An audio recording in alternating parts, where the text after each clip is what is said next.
Okay, ito na yung bawi ni Kalbong Kulot mga utol dito kay K-Showtime pagkatapos nga siyang sampalin nito mga tol. Ayun na, panoorin natin. Don't do that shit again. Don't do that shit again, bro. Can do it. What the fuck is that?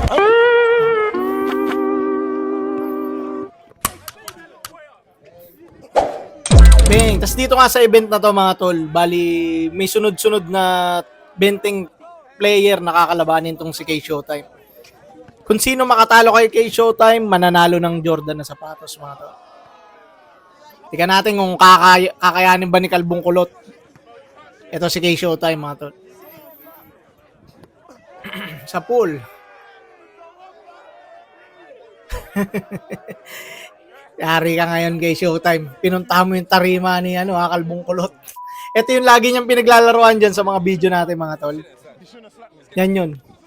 Ayun yung lugar na yun. Kaya nasa teritoryo siya ni Kalbong Kulot ngayon mga tol. Hindi na siya masasampal dito.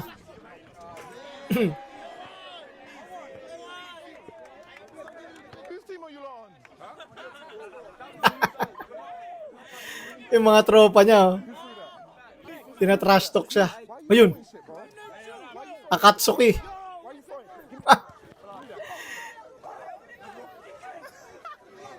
Kinuha yung headband. Yung headband ni Naruto. Ay, hindi pala. Akatsuki pala to mga tol, may guhit. Let's go. Let's go. What happened? That's a soft foul. Shut up, fam. Bro, you lost the ball there. That's a soft foul, bro. Have the ball, your arm might. Brother, that's a soft foul. Bro, I'm not humping you. I don't like you. I don't swing that way. Listen. Hinahump daw si kay Showtime. Bang! Wala ka teritoryo to ni Kalbong Kulot. Kaya kabisado niya ang ring dito. Bang! On fire! Kalbong Kulot is on fire mga tol. Hindi kakayanin ni K-Showtime si Kalbong Kulot dito mga tol.